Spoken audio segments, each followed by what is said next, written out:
2 cara masuk surga Firdaus. Saya tanyakan dulu, masih konsisten mau masuk surga Firdaus? Yakin? Bagaimana kalau kita tawarkan cara masuk yang paling tinggi? Mau? Masuk surga Firdaus itu ada 2 cara. Cara standar di surah Al-Mu'minun ayat 1 sampai dengan ayat 11. Standar itu. Jaga sholat, kalau ada waktu zakat dititipkan berzakat, jangan berbuat zina, berkata-kata yang sopan, yang baik, bertindak yang bagus, jauhi lagha, itu standar. Ada tingkat paling tinggi. Mau? Masuk surganya itu disambut oleh semua malaikat di setiap pintu surga. Dimulai masuknya dari surga Aden. Dan sebelum masuk saat hisab, itu dipakaikan mahkota dulu. Bahkan di alam kubur jasadnya dijaga, gak hancur. Kalau benar cara amalannya. Di alam kuburnya dijaga. Ini kita yakin ya, awas ya. Awas, karena kita kan yakin, ini kan ayat dan hadis. Halo, ini apa? Ayat dan iman kita dipertaruhkan. Kalau nggak yakin berarti imannya dipertaruhkan. Ini bukan Adi Hidayat yang bicara, saya bicara dengan Quran. Bicara dengan apa? Quran. Awas ya. Amalannya 1, terjaga di dunia, terhormat di alam kubur, dimuliakan ketika kembali kepada Allah. Cara kembalinya diberikan mahkota, lalu diminta oleh Allah, hei gandeng bapak ibumu, ajak pasanganmu, panggil keluarga besarmu. Lalu Allah perintahkan semua malaikat berbaris di pintu surga menyambut keluarga ini. Dan malaikat memberikan sambutan kepada mereka dengan mengatakan, Salamun alaikum bima sabartum fa ni'ma uqbaddar. Siapa mereka ini? Tulis ayatnya dulu. Quran surah ke-13 Ar-Ra'd ayat 23 sampai 24. Jannatu adni yadkhulunaha. Ada orang-orang hamba-hamba Allah yang akan masuk surga dimulai dari surga Aden. Wa man salaha min abaihim. Orang-orang ini adalah orang-orang soleh tuh yang tadi disebutkan, yang oleh Allah diminta menggandeng dulu bapak ibunya yang soleh. Ini ternyata bapak ibunya pun soleh. Diperintahkan oleh Allah, jangan masuk surga dulu, cari bapak ibumu, gandeng dulu. Allahu Akbar Pak Ibu. Wa azwajihim, cari pasanganmu, gandeng dulu. Ini ternyata Bu, kalau suaminya soleh itu bisa gandeng ibu. Kalau istrinya solihah, gandeng suaminya. Wa dzurriyyatihim, cari dulu keluargamu yang beriman, yang soleh, cari semua. Jadi ternyata ada 1 anggota keluarga yang jadi syafaat untuk semua keluarganya. Saya maaf dengan kalimat ini ya, tapi saya mohon sekali sebelum kita berpisah sekarang, mohon ya, siapkan 1 orang aja di rumah jadi kebanggaan di hadapan Allah di akhirat. Kalau dunia udah banyak ya, bapak bangga anaknya juara 1, juara olimpiade, dapat Nobel, silahkan ke dunia. Tapi saya titip aja, harus ada 1 anggota keluarga kita dibanggakan di hadapan Allah di akhirat. Tunjukkan pada dunia. Gak apa-apa kaya di dunia, biasa. Disebut orang miskin, biasa. Tapi kembali ke akhirat kita punya kebanggaan. Siapa orang-orang ini? Orang-orang ini ternyata ahli Al-Quran. Ahli apa? Ahli Al-Quran. Dari mana taunya?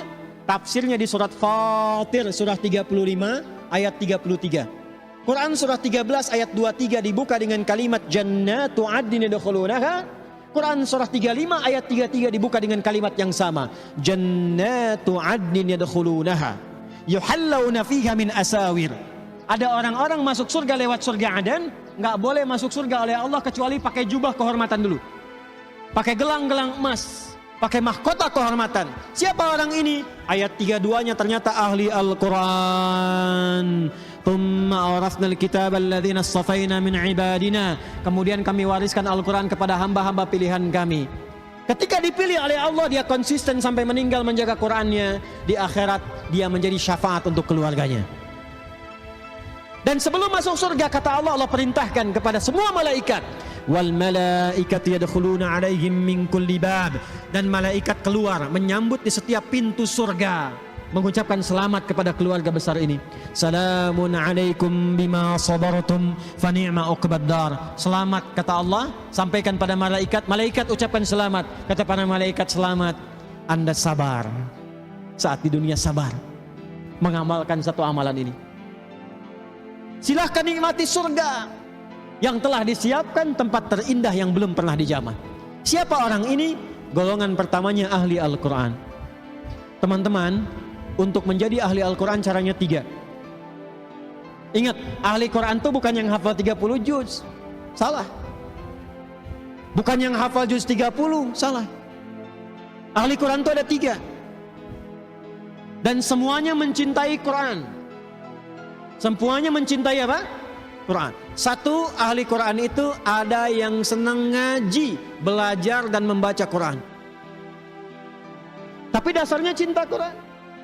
Saya pengen pulang sebagai ahli Quran, saya belum bisa ngaji, datang ke Pusdai, masuk kelas belajar Quran, konsisten sampai meninggal, ahli Quran. Ustazah yang sekarang viral meninggal itu kan, coba lihat buku yang sedang dibaca. Lihat bukunya, doanya apa? Doa khutbul Quran. Itu sedang dengan pengajian ibu-ibu, Bu. Itu pengajian ibu-ibu itu sedang baca Quran. Sedang khataman doa khutbul Quran itu. Saya bermohon mudah-mudahan itu yang wafat yang paling termulia itu untuk beliau insyaallah. Husnul khatim. Di Bikers nih, kalau saran saya, ya, sekarang siapkan. Ngaji, sepekan ngaji. Datang, belajar gak apa-apa, jangan malu. Untuk kebaikan itu jangan malu. Malu itu kalau maksiat, sombong malu. Riya malu. Jumawa itu malu. Diajak korupsi malu. Diajak ngaji jangan malu. Gak apa-apa sekelas sama anak TK, sama anak SD, gak apa-apa. Pulang-pulang ngajang naik motor kan. Sambil ngaji, sambil hafalan. Ada viral kisah, tahu Muaz? Muaz itu di Mesir.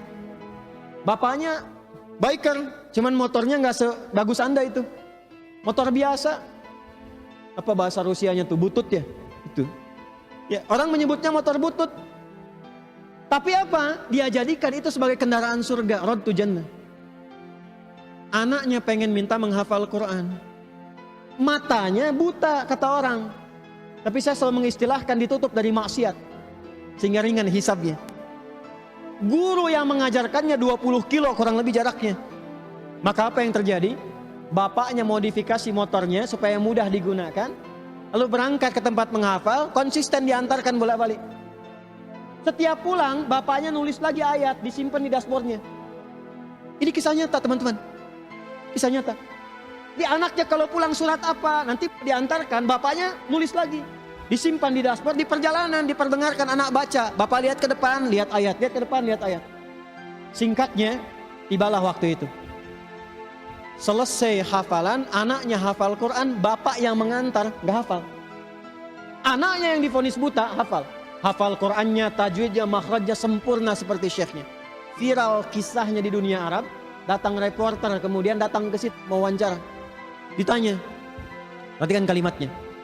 Ya Mu'adh, kalau engkau diperkenankan untuk memohon dan permohonan itu terkabul saat ini, kira-kira kamu mau minta apa? Kalau saya diminta bermohon dan permohonan itu akan dikabulkan, perhatikan, maka saya akan memohon kepada Allah saat saya akan menghadap sendirian di hadapan Allah.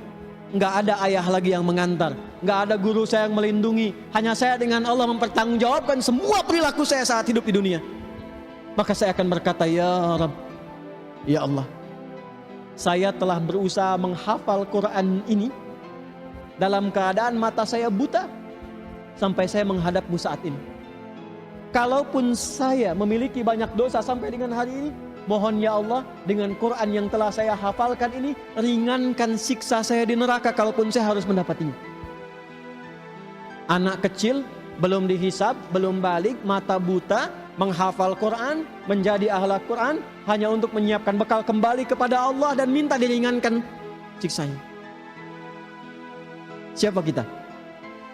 Antum yang motornya saya lihat bagus-bagus tuh. Luar biasa, bangga. jaketnya, pakaiannya, macam-macamnya. Itu dunia. Anda kalau pulang dari sini wafat, apa yang Anda bawa menghadap Allah Subhanahu wa taala?